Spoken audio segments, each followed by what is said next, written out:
दोस्तों, आज हम आपको दर्शन कराने चलते हैं गढ़ गंगा मेले के, जिसकी एक बहुत पुरानी मान्यताएं हैं और श्री कृष्ण जी के काल से इसकी मान्यताएं हैं। ये दिल्ली से करीबन 50 किलोमीटर दूर गढ़ पड़ता है, हापुड़ जिले में पड़ता है। वहां से करीबन 2 किलोमीटर की दूर पर गढ़ गंगा मेला लगता है, जिसपे 40 से 50 लाख लोग पहुंचते हैं। आइए हम चलेंगे अब गढ़गंगा मेले पर। मेला क्यों लगता है ये भी आपको हम बात करेंगे, यहाँ पे पिंडदान क्यों होता है ये भी हम बात करेंगे। आइए चलते हैं गढ़गंगा मेला। गंगा का वो मेला जो पश्चिम उत्तर प्रदेश में एक खास मान्यता रखता है, उसका प्रथम गेट यहाँ से शुरू होता है। ये हनुमान मंदिर है यहाँ पे, जो हनुमान गढ़ी के नाम से जाना जाता है। मेला किस तरीके का होता है, क्यों लगता है, क्यों पिंडदान होते हैं, क्यों यहाँ दीप लगते हैं। आज पहुंचे हैं हम गढ़गंगा, जहां पर अब से करीबन 20 दिन बाद एक अपार मेला लगता है। मैं अपने कैमरामैन से कहूंगा कि वो दिखाए कि यही वो क्षेत्र है, करीब 5 किलोमीटर तक का क्षेत्र, जहां पर मेले को तैयार किया जाता है। यहाँ पर अधिकारी सर्वे करने लगे हैं। किसान आज गढ़गंगा में शरद पूर्णिमा में स्नान करने आए हैं। इस मेले के जो महत्व हैं तो प्राचीन कालों से जुड़े हुए हैं। भगवान श्री कृष्ण के कहने पर पांडवों ने यहाँ पे आकर 7 दिन का यज्ञ किया, उसके बाद पिंडदान किए। उसी तरीके से पिछली प्रथाओं में यहाँ पर या ये कहें कि तंबू लेकर आते हैं और तंबू लगाकर रहते हैं। तो अपने पूर्वजों के लिए 14 की शाम को वो दिया अर्पण करते हैं। इसी चीज पे हम से बात करने के लिए हैं राहुल जी। राहुल जी नमस्कार। नमस्कार सर। राहुल जी, गढ़गंगा मेला का ये जो प्रांगण है, जो इतना बड़ा है, इसमें काफी बड़ा मेला लगता है, ये क्यों लगता है? इस गंगा मेले की जो पौराणिक कथा है वो बहुत पुरानी है और सदियों से चलती आ रही है, महाभारत के काल से लगभग। और महाभारत काल में ऐसा बताया जाता है, जब महाभारत का युद्ध खत्म हुआ था तो राजा युधिष्ठिर ने अपने जो पूर्वज थे या युद्ध में जो शहीद हुए थे, उनकी अस्थियों का यहाँ विसर्जन करा था आकर। जब से यहाँ गढ़गंगा मेला आरंभ हुआ और यहीं पे उन्होंने पिंडदान करे थे।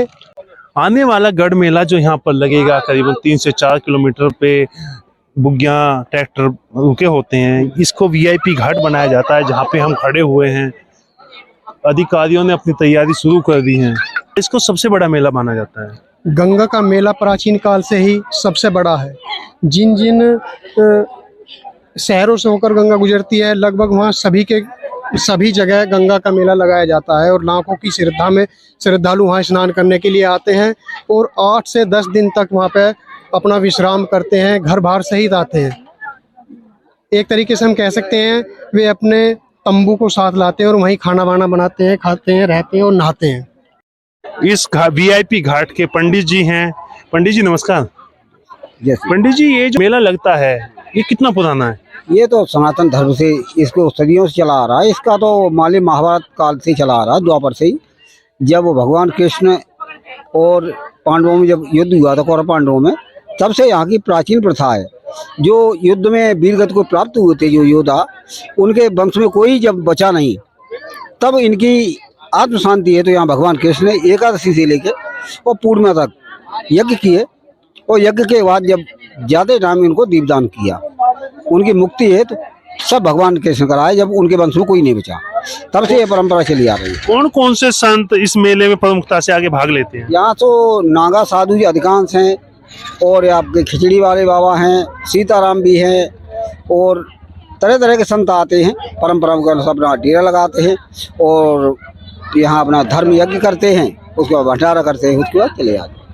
इस बार क्या लगता है कि मेले का क्या रूप होगा, कितना बड़ा मेला होगा? इस बार मेला तो मान ली जमीन कटने की वजह से लंबाई ज्यादा बढ़ गई है। अच्छा।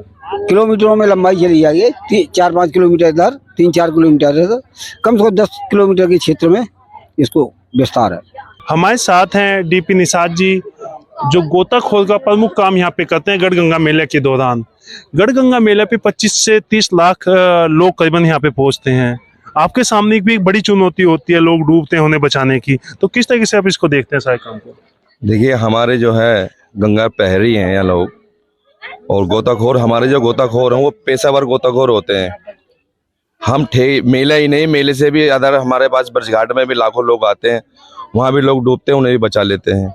यहाँ पे हमारी पूरी टीम रहती है गोताखोरों की, वो बचा लेती है। और सबसे बड़ी तो कृपा हमारी माँ की है कि हमारी माँ हमारा और प्रशासन का जो मान और सम्मान रख लेती है। हर बार की तरह गंगा का स्थान वही है या इस बार आगे बढ़ी है कुछ गंगा? नहीं, इस बार जो है 1100 फुट और गढ़ की तरफ आ गई है। गढ़ की तरफ आगे बढ़ी है गंगा जी।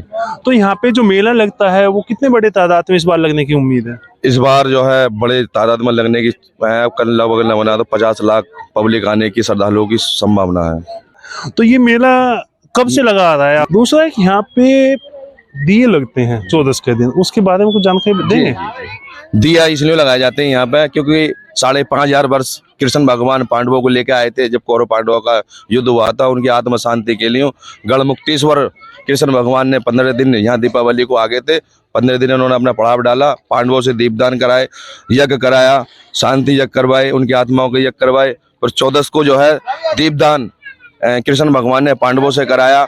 वही प्रथा आज तक चले आ रही है क्योंकि ये आज 5,624 में ये मेला लगेगा कार्तिक का, शास्त्रों का अकॉर्डिंग। एक मेले की बड़ी संख्या भैया ने बताई कि काफी लंबे टाइम से यहाँ पे मेला लग रहा है। जय गंगे मैया की जय। जय। हम लोग मोदी नगर से आए हैं, आज 30 साल बाद आए हैं नहाने, लेकिन बड़ा आनंद आ रहा है। माँ गंगा सबका कल्याण करे, अपने श्री चरणों में स्थान दे। तो प्रशासन के सामने एक बड़ी चुनौती होती होगी। हाँ, प्रशासन के सामने बहुत बड़ी चुनौती होती है क्योंकि कैसा है, आते तो लोग 15 दिन तक हैं यहाँ पे, और जिस दिन 14 का जो है पूर्णमासी की जो 14 होती है, उस रात को ही जो है इतना लोग सारे श्रद्धालु एक साथ निकलते हैं, तो इसलिए जाम लगने की बड़ी समस्या उत्पन्न हो जाती है। प्रशासन फिर भी जो है दिन रात लगा रहता है और जो है श्रद्धालु को जो बाहर निकालता है। श्री कृष्ण जी ने पांडवों को इसी स्थान पर क्यों भेजा था तपस्या करने के लिए या पिंडदान करने के लिए? क्यों भेजा था? बहुत अच्छा सवाल है आपका, क्यों भेजा था? क्योंकि यहाँ आज नहीं, लाखों करोड़ों वर्ष पहले भगवान भोलेनाथ ने अपने गणों की मुक्ति की थी, जिसके बारे में लोग कम ही जानते हैं। आप लोग यहाँ पे क्या भ्रमण करने आए हैं पहले? जी, मेले की तैयारी के लिए आए हैं। अच्छा, मेले की पहली जगह तलाश कर रहे हैं। हाँ। तो इस मेले में इस गंगा माँ का यहीं पे स्नान करने का ऐसा क्या रीजन है कि यहीं पे ज्यादा मैन होता है? सबसे पहले तो यहाँ भगवान भोलेनाथ ने अपने गणों की मुक्ति की थी। ये मुक्तेश्वर धाम है, पौराणिक है ये गढ़ मुक्तेश्वर, श्री बल्लभपुर क्षेत्र था इसका नाम। फिर इसके जब भगवान भोलेनाथ ने अपने गणों की मुक्ति की तो इसका नाम था गण मुक्तेश्वर, बाद में कर दिया इसे गढ़ मुक्तेश्वर। इसका बहुत बड़ा महत्व है। ये जो नगरी है गढ़ मुक्तेश्वर रहस्यों से भरी हुई है क्योंकि अश्वत्थामा भी अजर अमर है, वो हस्तिनापुर क्षेत्र है सारा गढ़ मुक्तेश्वर, ये वो अपने जो है क्षेत्र में भ्रमण करते रहते हैं। और यहाँ पर जब कृष्ण भगवानों ने पांडवों से दीपदान करवाए, जब स्वयं भगवान यहाँ चल के आ सकते हैं तो क्या उनके भक्त नहीं आ सकते? निषाद जी, यहाँ की एक मान्यता और है कि जो भगवान परशुराम जी थे उन्होंने भी यहाँ किसी मंदिर की स्थापना की है। हाँ, ये जैसे नक्का कुआ है यहाँ पे, नक्का कुआ। हाँ, वो बहुत बड़ा। नक्का कुएं का बहुत जिक्र सुना है, नक्के कुएं की ऐसी क्या मान्यता है? उसकी मान्यता ये है नक्के कुएं की कि जो नक्के कुएं में जो कुआ है उसका जो स्रोत है वो गंगा माई से है। अच्छा, गंगा माई जैसे उतरेंगी वैसे ही उस कुएं का जल उतर जाएगा। जैसे ही गंगा मैया बाढ़ होंगी तो ऐसे ही उस कुएं का जल भर जाता है। इसका महत्व गंगा माई से जुड़ा हुआ है। नहीं, ये महत्व को अगर छोड़ दें तो ये पानी का एक समतल भी होता है कि इस तरीके का समतल उठेगा तो वो अप डाउन होगा, इसमें क्या मानता है ऐसी खास? नहीं, मान्यता है इसमें झारखंडेश्वर भगवान है यहाँ पे, झारखंडेश्वर की उन्होंने जो स्थापना की थी यहाँ पे स्वयं। यहाँ पानी बढ़ता वहाँ घट जाता, वहाँ घटता है। गंगा जी का ही स्रोत है क्योंकि एक बार यहाँ क्या था, उसके अंदर 2 बैल गिर गए तो वो बैल तो गंगा जी में निकले थे। जब से ये प्रथा चली आ रही है कि ये गंगा माई का स्रोत है। जब महाभारत काल हुआ था उसमें लाखों योद्धा मारे गए थे, उनकी आत्मा शांति के लिए कृष्ण भगवान को भी एक प्रेरणा आई क्योंकि भगवान भोलेनाथ जब गढ़मुक्तेश्वर गए, मैं क्यों ना पांडवों को लेकर चलूं ताकि जो है इन कौरव पांडवों की जो मृत्यु हुई है उनकी आत्मा को शांति मिल सके। तो उन्होंने अपने यहाँ आज नहीं 15 दिन आए थे। यहाँ महत्व 15 दिन का है मेले का। अगर आप यहाँ 15 दिन तपस्या करेंगे तो भगवान के समान हो जाएंगे। 15 दिन तपस्या ना करके 15 दिन जो वाहियाती में निकाल देते हैं वो बहुत घनिष्ठ पाप है। कोहर, उस पाप से बचो, पाप मत करो गंगा जी पे आके। गंगा हमारी माँ है, जैसे हमने हमारी माँ ने जन्म दिया है ऐसी हमारी पालने वाली और पापों को मुक्ति देने वाली दयामयी गंगा मैया है हमारी। इसकी शर्म करो। यार सुने, और एक मैं आपको और जानकारी देना चाहता हूँ कि ऐसा नहीं है कि गढ़गंगा मेले पर ही यहाँ पे स्नान होता है। हर पूर्णिमा पर, हर दिन अगर जैसे कहते हैं फूल विसर्जन होते हैं वो भी यहाँ पे लोग आके करते हैं। और यहाँ पे हर पूर्णिमा को स्नान होता है। तो ब्रज घाट में जिस तरीके से स्नान होता था इसी तरीके से यहाँ भी स्नान वगैरह लोग करने आते हैं। निषाद भाई, इस मेले में एक समस्या और बनी हुई है, दारू की समस्या। दारू की वजह से इस मेले की कहीं पवित्रता कहीं ना कहीं कम होती जा रही है। देखिए, मैं आपके माध्यम से हाथ जोड़कर सभी श्रद्धालुओं को विनती करता हूं कि कृपया करके वो गंगा जी पे आकर शराब ना पिए, क्योंकि गंगा जी पे जो शराब बैठ के जो पिएगा तो उसे शराब ही लगेगा। गंगा हमारी माँ है, गंगा को हमें पवित्र रखना है। किशन जी के कहने पर पांडव ने यहाँ पे 7 दिन का तप किया, उसके बाद दीपदान किया, तो यह तप की भूमि थी, इसे नशे की भूमि बना दिया है भारतीय युवाओं ने। यही गलत है। हम अब फिर भी आपके चैनल के माध्यम से कह रहे हैं दोबारा से कि हमारे हाथ जोड़ के विनती है युवाओं से, सभी श्रद्धालुओं से कि गंगा जी पर शराब ना पिए, क्योंकि शराब पीने का मतलब ये होता है कि हम पाप के भागी बनते हैं और ये पाप गंगा जी पे करा हुआ जीवन में नहीं मिटेगा। एक पाप के भागी से और बाबा याद आई मुझे कि जो पशु हैं उनके साथ बड़ी बुरा स्थिति की जाती है। दूसरा, लोग बाग परिवार के साथ आना पसंद नहीं करते हैं, उसे जैसे कहते थे छड़ा आएंगे, हम छड़ा आना पसंद करते हैं। तो उनके लिए क्या अपील आपकी? ये आपका उन्हें खुद समझना चाहिए, तो एक जागृति उनके अंदर आना चाहिए कि आज हमारी बहन बेटियों के साथ हो रहा, कल दूसरों के साथ होगा।